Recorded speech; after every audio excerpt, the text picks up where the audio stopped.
Welcome back to the second part of our harmonic transmissions, where we incorporate the work by Richard Rudd, the Gene Keys. Incredible and impeccable work. Now, let's get right to it. The entirety of this kind of episode is most likely going to be sectioned off into 5 parts, the 5th being the commentary. If I feel called to really say something about everything that's going on. The first is the general description of kind of where we are in the Tzolk'in and which harmonic we are. We are the 67th codon, which is related to the 42nd harmonic. So the next 3, part 2, 3, and 4, are going to go over the shadow, the gift, and the city of this particular codon, which is the 4-day cycle of the harmonic. One of the ways I suggest going through this is watching or connecting with the shadow on the first day of the harmonic, which is today, the gift on the second day, which is tomorrow, and the city on the third day, which is the day after that. And you could even listen to the commentary on the 4th day, which is the last day. Now, this is just kind of like a playful meditation in order to kind of witness ourselves move from the shadow to the gift to the city. It gives us an opportunity to really just observe the qualities, because these are all such dynamic forces. I wouldn't necessarily say they're large, but they're vast. They're vast in how they can show up, how they relate to our own personal lives and the entirety of human evolution and consciousness.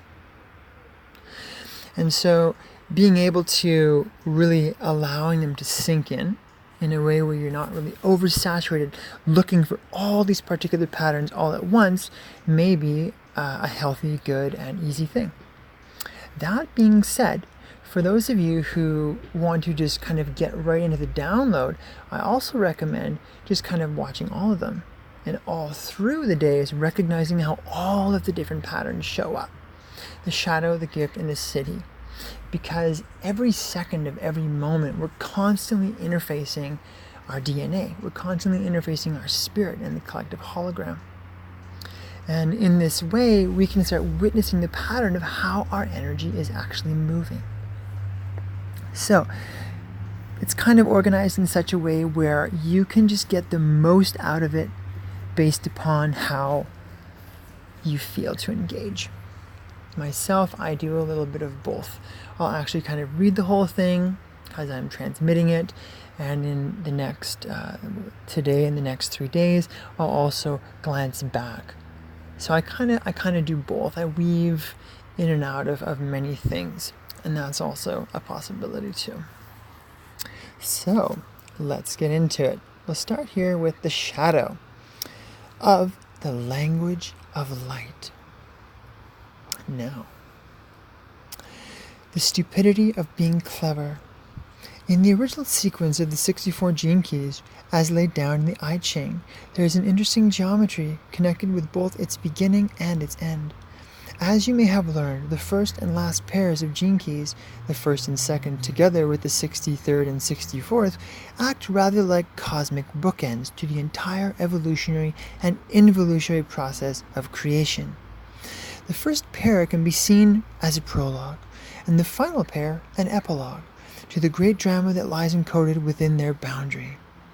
When seen in this way, the true sequence of the drama of evolution begins with the 3rd gene key of innocence and ends with the 61st gene key of sanctity, which is also known as the original I Ching as inner truth. The 61st gene key, the programming partner of the 62nd gene key, has the feeling of being the finale to a great orchestral symphony. However, the 62nd gene key is something entirely different. Where the gene keys themselves represent the book of life, the 62nd gene key stands alone at the end as the index or glossary of all that has come before. The 62nd gene key contains layer upon layer of coded information about the meaning and purpose of the cosmos. Behind its inner door, the 60-second gene key reveals what the gene keys themselves are and what they are for. They are a living language of light that lies at the foundation of the universe.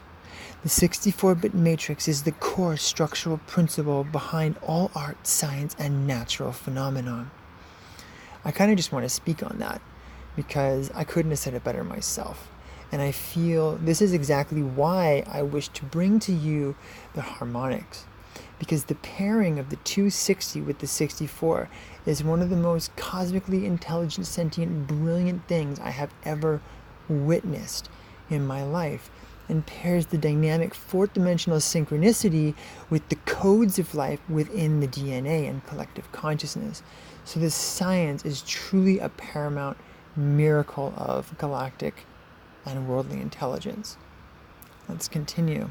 We're really stoked for this. A true language of light is what we're working with all together. Complementary forces.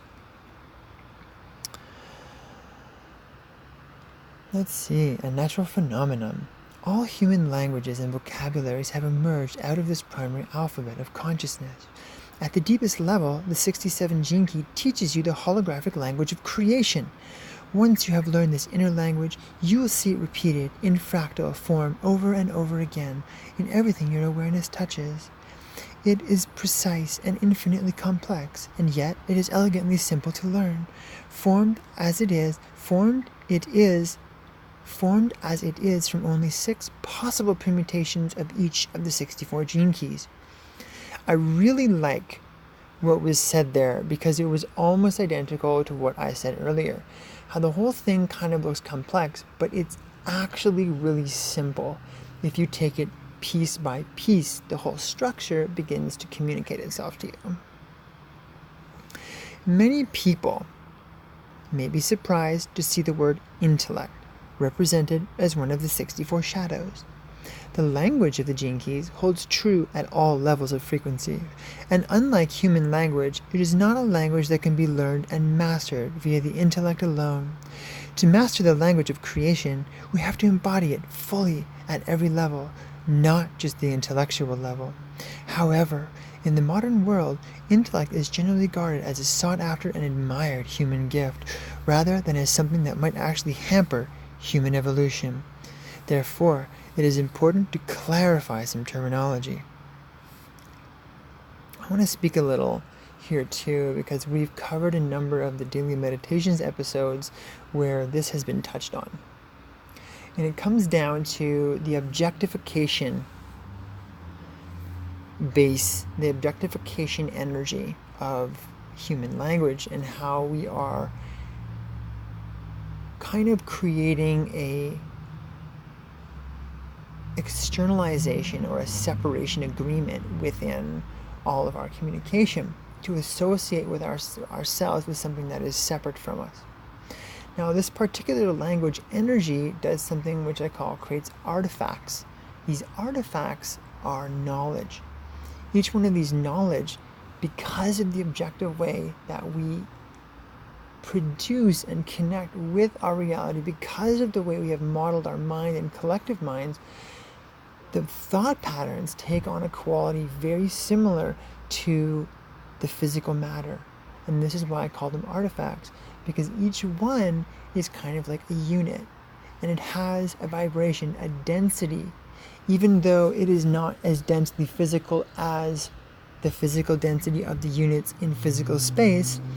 It is responsible for how the world is created. And so the more we gather this intelligence in such a, how to put that, an objective way, the more we fill our minds with things that we will eventually have to let go, which can also simplify the state or process or attainment of enlightenment, which is the letting go of your gravity, letting go of that which hampers you. This leads me to an explanation around these languages. As we begin to embody them, they have a much different form of intelligence because they have a sentience, an interactive capacity to them.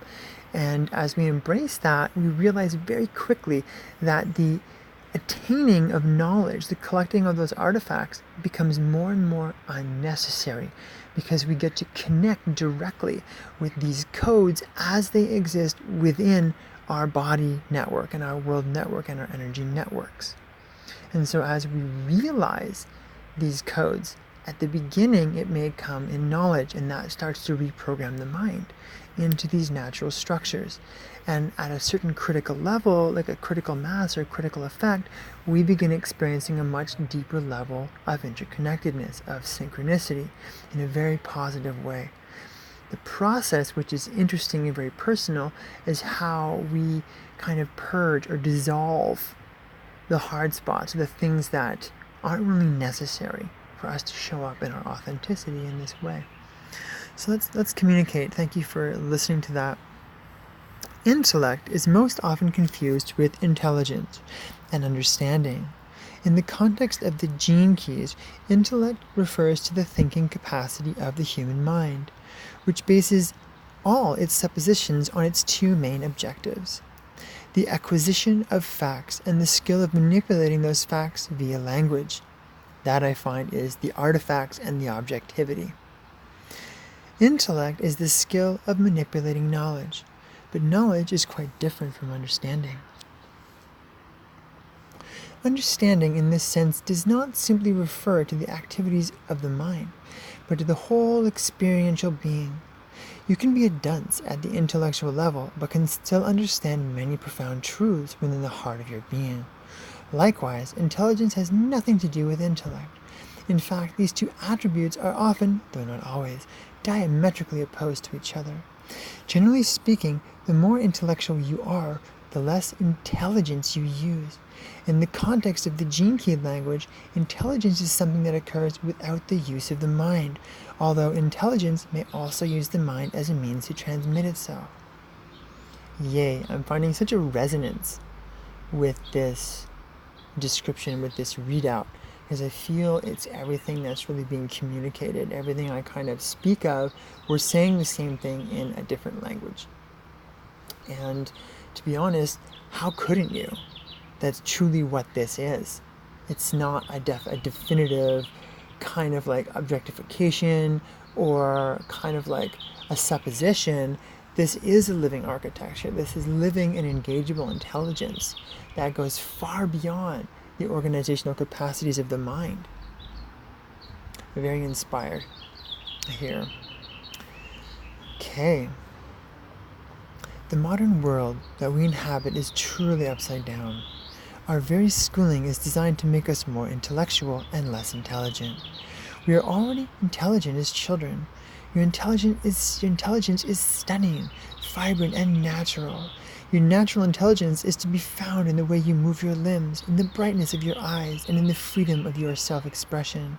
It is the reservoir of your future genius. But that genius is very efficiently curtailed from the moment you enter school. The more information you put into your head, the more sedated you become. In most cases, as you progress through the modern school system, layer upon layer of homogenized information is force-fed to you. You are even required to compete to remember it all. It is a very efficient system in terms of how deeply it represses human intelligence. But the bottom line is that it makes us all the same. Since we have each learned the same information and learned it in the same way, our brains become neurologically programmed to operate in similar ways.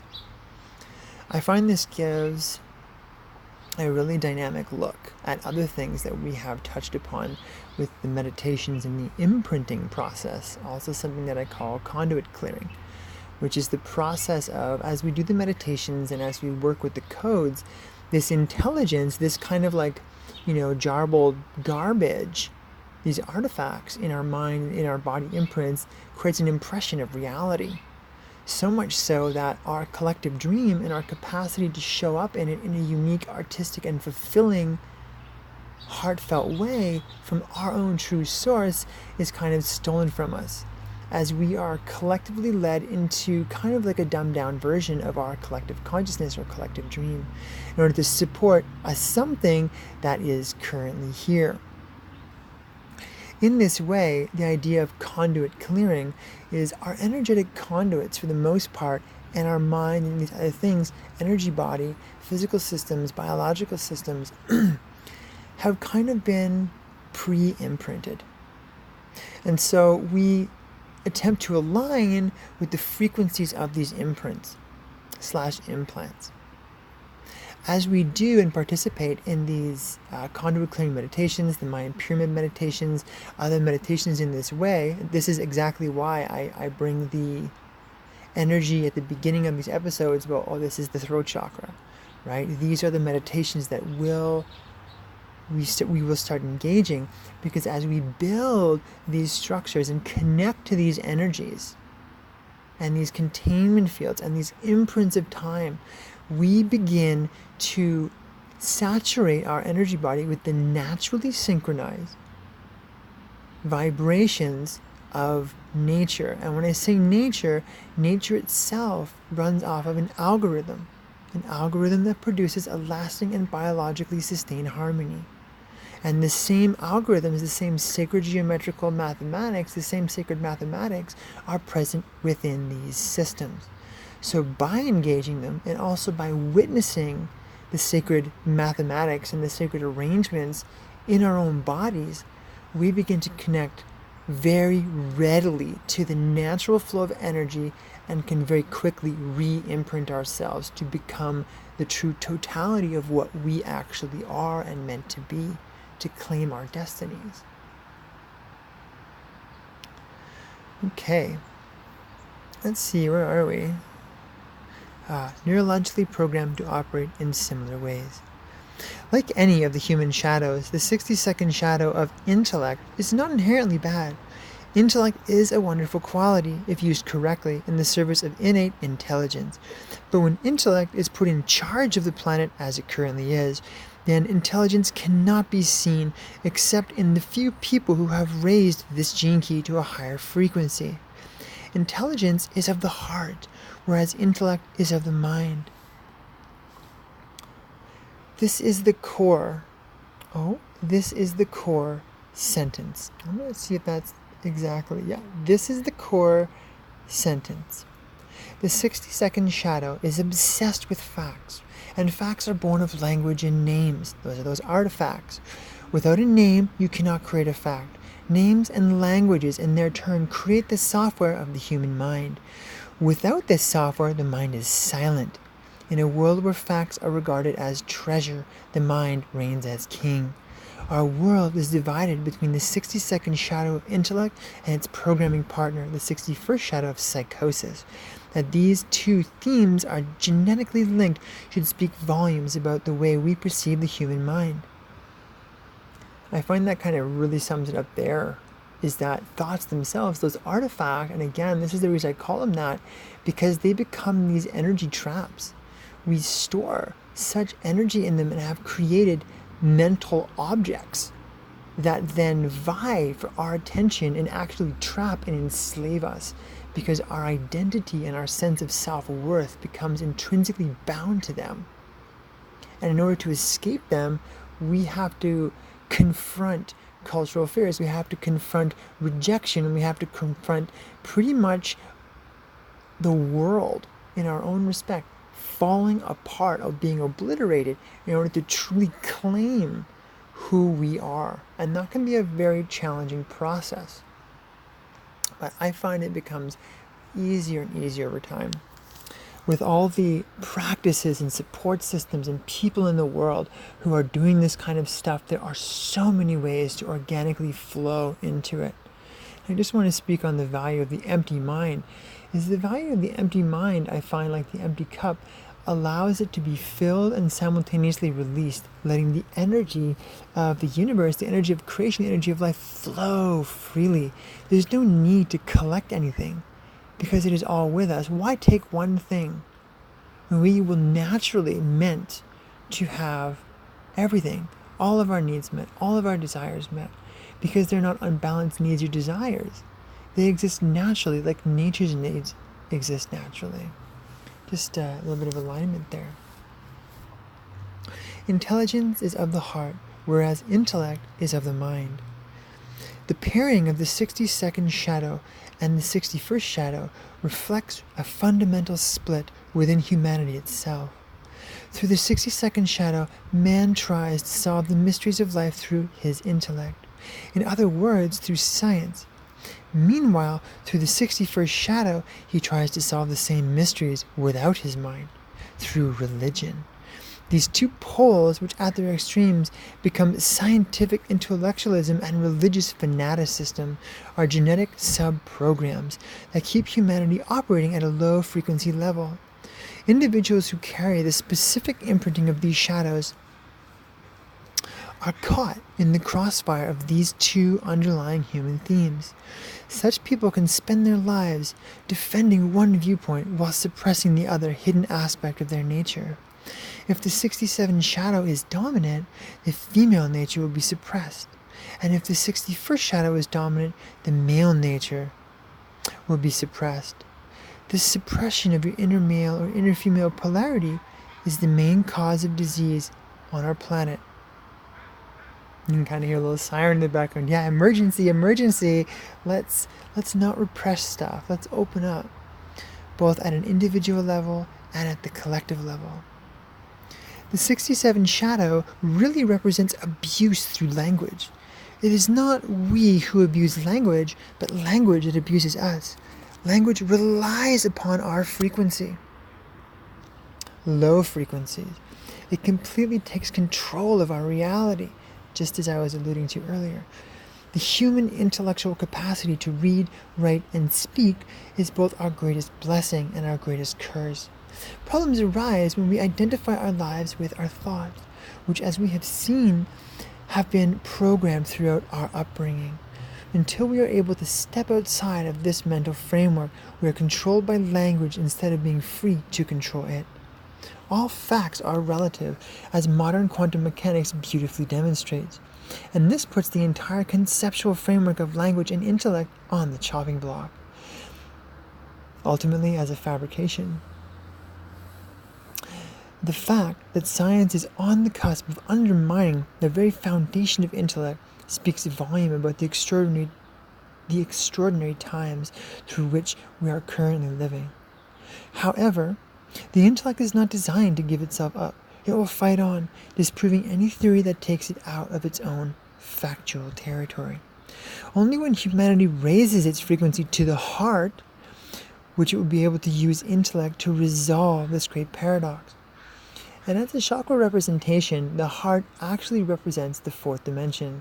So as we're evolving to the fourth dimension, while there is a science and a dynamic to it, very much like we could imagine the universe created from all these beautiful dynamics of energy which we can scarcely comprehend intellectually, the heart is the language of synchronicity. The heart is the language of trust. The heart is that language of intuition and surrender. And the heart is the language of feeling.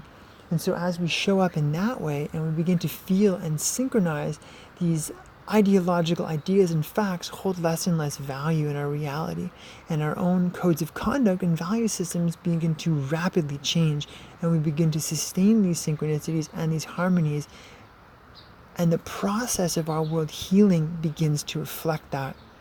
Because as we, as individuals and as collective groups of people, begin to sustain more of these harmonies, we will directly connect with the earth, and this then begins to initiate and inaugurate a biospheric regeneration on a whole systems scale. Whole systems biospheric regeneration.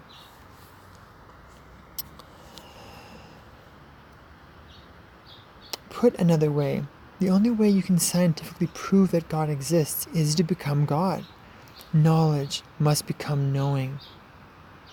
Intellect must surrender to intelligence, and as a man of true understanding once said, the last shall become first, and the first shall become last. What this really means is that the heart shall lead the mind, rather than the other way around. The repressive nature, obsessive. When the 67 shadow turns inward, it becomes obsession. Everything about the 62nd gene key is about focusing on the small things. When fear manifests through the shadow, it uses details as a way to avoid feeling its own suffering. These people become lost in the mundane world, living a life of endless details, with little or no creative outlet for their life force.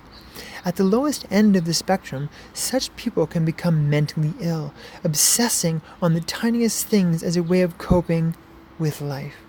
Such people are held prisoner by their minds, rather than by the details themselves. For the majority of humanity, however, this shadow serves to repress the natural sparkle of the individual by keeping him or her locked into a monotonous mindset where details are both one's crutch and one's enemy. The reactive nature, pedantic. These people use their intellect to attack everything outside them in an attempt to defend their own deep insecurity. Such people are entirely in the grip of their intellect, which questions everything endlessly, and in particular delights in finding obscure details and facts that disprove and disempower others. The intellect in these people is usually highly developed, and in some cases they gain great recognition through it. However, such people are also utterly unable to switch off their minds. They focus on other people in order not to look into themselves. The source of this complex is a sense of rage, which the mind keeps bottled up until something or someone triggers its release, a fairly frequent occurrence. So here in this phase, that will sum up the kind of first day, or the first of 4 sections, even though it's the second portion of this video of 5. This is the first day of the harmonic, at least the first section, the shadow. And we're going to end the shadow portion here and get ready for the gift portion of this 60-second gene key, which is the 42nd harmonic, second harmonic in the throat chakra. Stay tuned for the next portion of 1320's time stream.